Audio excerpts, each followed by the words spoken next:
motivator. His name is Erik Ozimek. Erik, welcome to the call. Hey, thank you, Bill. How are you guys this morning? Doing great. Doing great. So, Erik, you're very successful. People all over the country look forward to you for helping your organization. But let's dial it back. To say when you were in middle school or high school. And I want to dial it back because, Erik, you were an awfully good teammate. You're a good athlete in soccer. Tell us a little bit where all of a sudden you decided soccer, why, and when you found out you were actually good. Right. Well, first of all, Bill, Nick, I appreciate you guys having me on. This is an honor. I'm really pumped about this, and I don't take it lightly that you guys asked me to come on and maybe share a couple ideas that are really just a redirection or sort of a passing on of stuff that I was able to learn over the last 20 plus years of being a soccer player and getting into the business world. So again, thank you guys. I think for me, in middle school, high school, college, that whole kind of roadmap to that big goal of wanting to one day play soccer, I realized it was probably right around my freshman, sophomore year in high school that, I realized that, hey, God bless me. I was healthy, but I was never the fastest kid on the team. I was never the most skilled team. Contrary to popular belief, people think, well, you played pro, so surely you must have just been sort of, given the gifts by God of being an amazing soccer player, an amazing, striker, or your speed just must have been blazing fast. In fact, that's just not true. Well, here's what I realized. Please don't tune me out, guys, because this is sometimes the best training is nothing more than a reminder. I realized at that time that, all right, this is the hand I've been dealt. Be grateful, first of all. Whatever you got, whatever ability you got, be grateful for that. But here's the second piece, okay? Is take a look at what everyone is doing and do the opposite. Here's what I mean. Most people won't temporarily sacrifice for the long-term gain, meaning they'll sacrifice the future on the altar of the immediate, simply because they don't want to work hard. I know that sounds like a Nike commercial, very cliche, work hard. If it is to be, it's up to me. But I'm telling you that I realized of all the controllables, this is an exercise for you to do on your own time. I don't want to waste time here. But if you just took out a big sheet of paper, a big poster board even, and made two columns, right? One on the left was the uncontrollable column. That's stuff that you can't control, right? Meaning I couldn't control, to an extent, how fast I was going to get. I could maybe train it a little bit, but there's only so much I can do there, right? I couldn't, become that much better of a soccer player. Hey, you know what? I will always be vertically challenged. Right? That's just how I was blessed. But what about the right side? See, to me, it's nauseating to me when people forget about the other side of the sheet, the other column, which is the controllable column.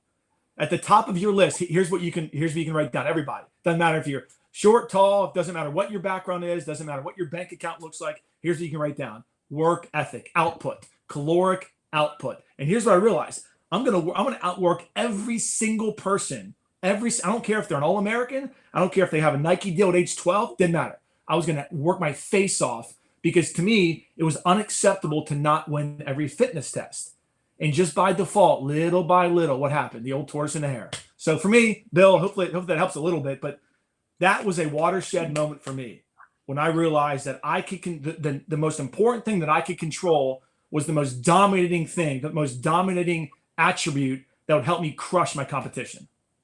Now, you do that in high school, then all of a sudden, colleges start looking at you. Yep. And then you go get a scholarship to Davidson College, which is one of the top universities academically you can go to, okay? And then all of a sudden you're there, but now you're around a bunch of other Eriks that are all just as good. But then you went on to play pro. How did you get from that point to pro? Yeah, so thank you for that. I appreciate. Yeah, I mean, for me, here's the one thing. I'll keep that response brief because now we got short time here. But I think that here's the delta for me, right, at that level. Because you're right. It is I mean, on this call here, or people that are going to be listening to this. I mean, you guys are already premier agents. I mean, you're very buttoned up. You're very professional. You are always in the grind. Finish never is. You're always on that hunt of the next idea or insight that you can implement your business. So I'm not talking to amateurs, praise God, right? I'm talking to people that want to win, right? But so here's the part, and this is actually a kind of step 5 that I have jotted down for this morning, is you have to embrace the negativity. It sounds weird. You have to embrace the roller coaster, right? And I start to relish in it. Meaning, when I got an injury, that in soccer. Speaking of soccer, that was time for me to watch more game film, right? When other guys would complain and bitch and moan about their injury and oh my God, I can't believe I'm playing. This is happening to me. They played victim cards. So jot this down. When something bad happens in my real estate business, am I the victim or the victor? Because I'm telling you, at your level, folks, look, I'm not your level at agent. I promise you. I mean, you guys could run circles around me in the real estate world.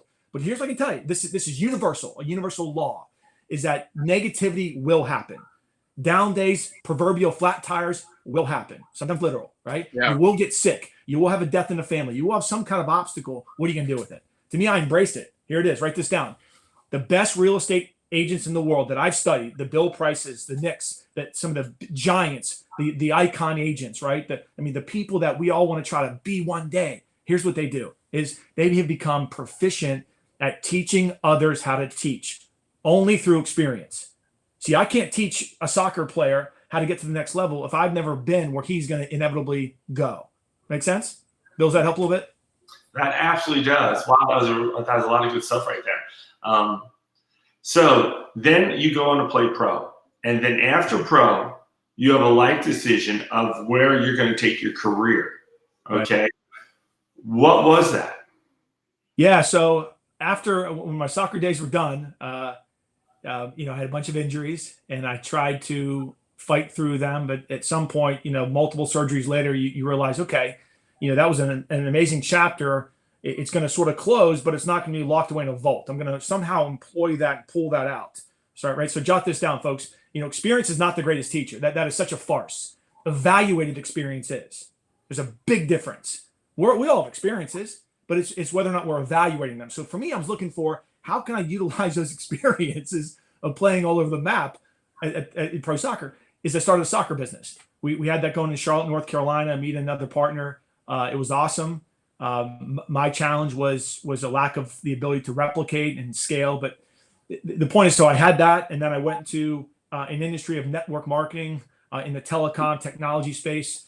For me, it was sort of franchising on steroids, right? I could get paid on a bill that people are going to pay anyways, and more sort of exhilarating for me was what you guys are doing, right? You're building a team. You're thinking, how can I duplicate myself, right? Which by the way, jot this down. This is a fun topic. It'll bug you a little bit, but you'll thank me later.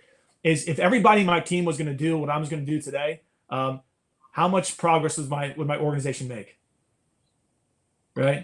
I mean, if Glenn Sanford, if Glenn Sanford rode around co-pilot in your car and said, "Hey, listen, so John or Mary, this is Glenn Sanford on the phone. I'm going to be in your neighborhood tomorrow. Can I ride around with you?" Right? And it's sidebar, but just think about that. Yeah. And so, yeah, it's very revealing. But for me, I got involved in a network marketing company and did well. We were very blessed financially. I loved it. Traveled a lot.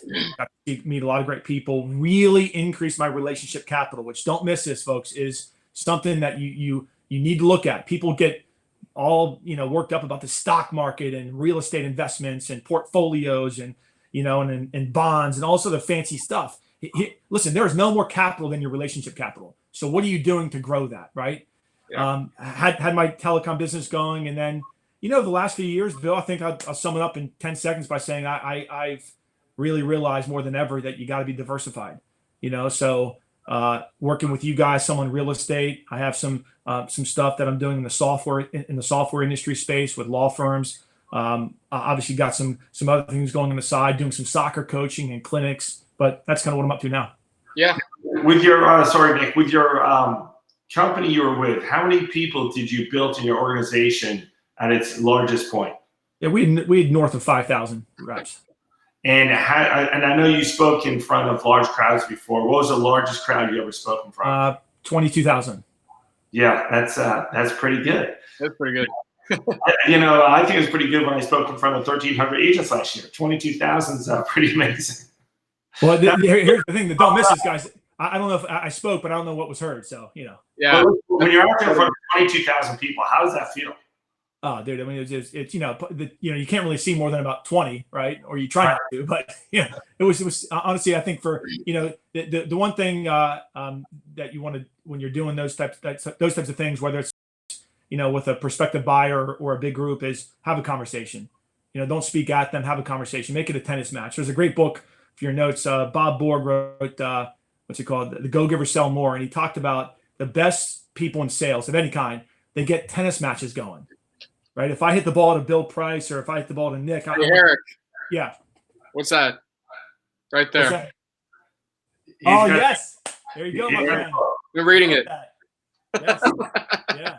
I've actually been reading it too, and it's great. It's a great read. But I love how everything you bring back to the sports roots of it. There's some people out there that don't play sports, that don't get the point of sports, they don't get the life lessons that it teaches. Yeah.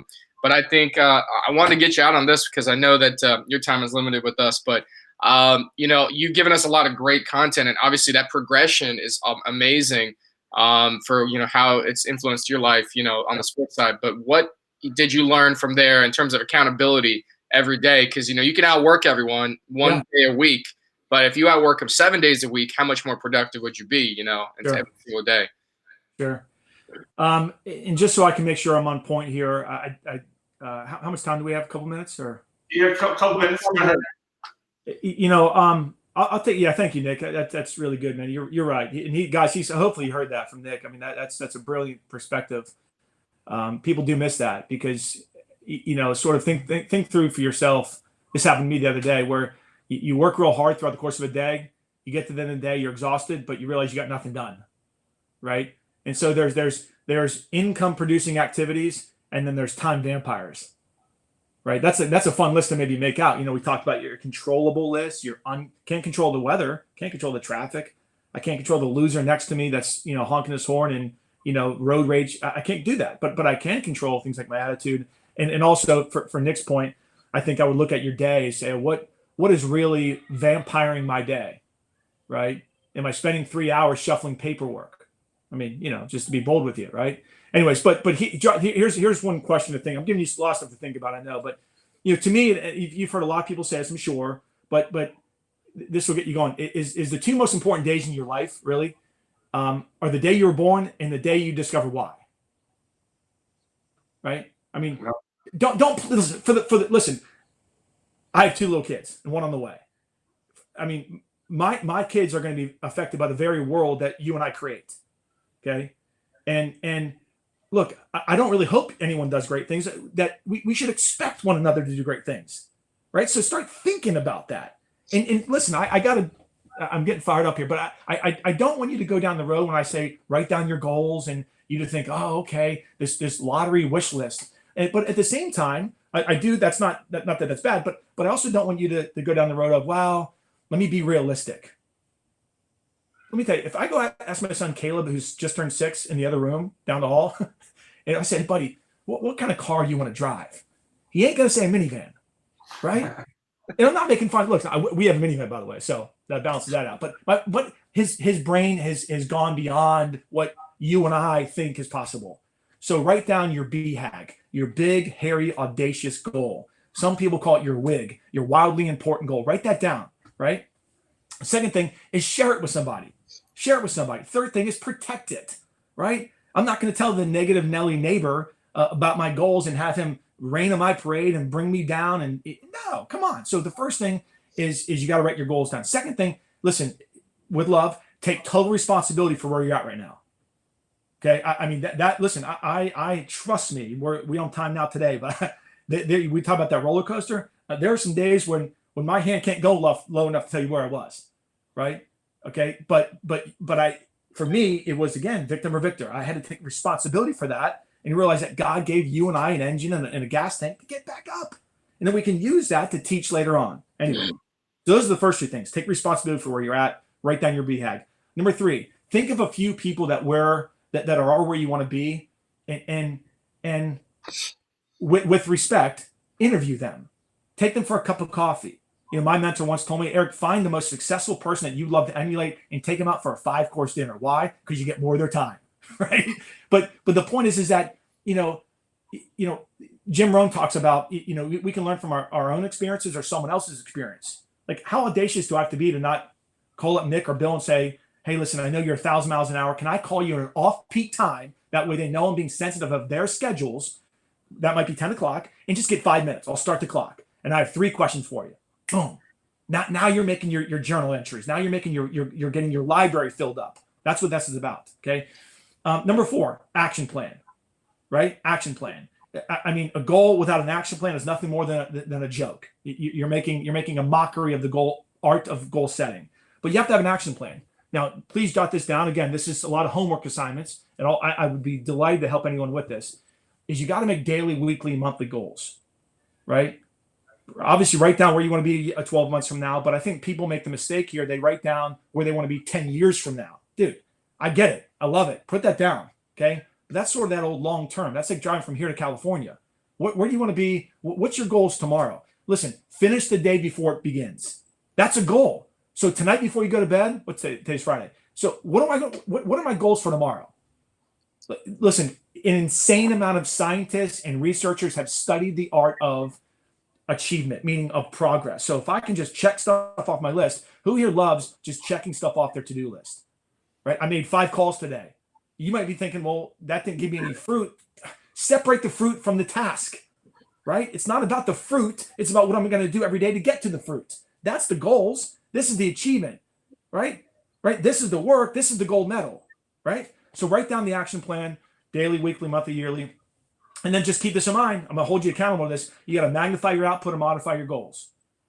Here's my goal. Where's my output have to be? Some people do the goal up here and the output here. That's nonsense. Now, one more thing, and I'm almost done, I promise, guys, is every 60 days. This is going to sound, you won't read this a lot to me. I've read a lot of stuff, but on goals, you won't read this a lot. But to me, this is critical. Okay, is every 60 days minimum. You got to do something really, really fun with your family. You got to do now. You don't need to go to Hawaii, right? You don't need to go to Disney World. It's closed anyways right now. But do something really fun. It could be like my boys. We love fishing, so we might go fishing all day. We might go maybe to a water park. In the summertime if it's open, right? But you get the point. It doesn't need to be anything extravagant, but it does need to be on the calendar. Write this down. What you get scheduled gets done. Don't schedule family time. Don't schedule time with your loved ones. Let me tell you something. That time will come and go and evaporate before your eyes. You'll wake up 6 years and say, where's my family? Man. Right? So that's critical. That's part of this process here. Devise your board of directors, the Bills, the Knicks. There's so many great leaders on this call. You reach out to them, say, listen, can I run these goals by you? And then the last one here, and I talked about this earlier, and we'll close, is embracing the roller coaster. Okay? I mean, listen, my kids right now, 4 and 6, I told you this, as you can tell, I love them to pieces. They don't like roller coasters that do this. Right? What do they like? The ones that go up, right? And they're just about to cry, just outside the comfort zone, and back up, right? They love Caleb's asked me, hey, Dad, am I 54 inches yet? No, buddy, you're 6, right? But because he's seen at Carowinds the crazy roller coasters that go under the tunnel. What's my point? Have fun. It's going to be a ride, but it's going to be worth it. All right. So, Bill, Nick, I appreciate your time, guys. I'll throw it back to you. Yeah, that was awesome. The roller coaster is so true. I'm going to date myself, but you remember the movie Parenthood with Steve Martin, and he has 5 kids, a high stressful job in a sneaker factory trying to compete with Nike. Yeah. And he was complaining all the time. And his wife finally looked at him and she said, our life is a roller coaster, and I love the roller coaster. I won't want it any other way. Right. Yeah. And you got to take the highs and lows to be successful. You got to get out of the low, right, to get to the high. And how do you do that? Like you said, set some goals and put them in action on a daily basis. That's right. We just can't look at what the fruit is. How do we get there to get the fruit? So, Erik, a bunch of great stuff. Nick, I feel blessed now. I feel so much better. I'm going to watch this interview after we hang up. I'm going to watch it again. Yeah, me too. Erik, we really appreciate you, man. That's amazing. And again, I can't stress this enough. That's why we play sports in this country, because it does teach you all these things. Literally everything you said today can be related back to team atmosphere and being a team player and being accountable to yourself.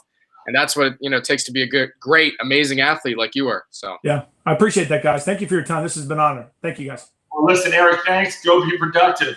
Get your goals and list done today. Awesome. See you guys. Yeah. Thanks, man. So, Nick, I hit stop streaming. Yes, sir. Stop streaming.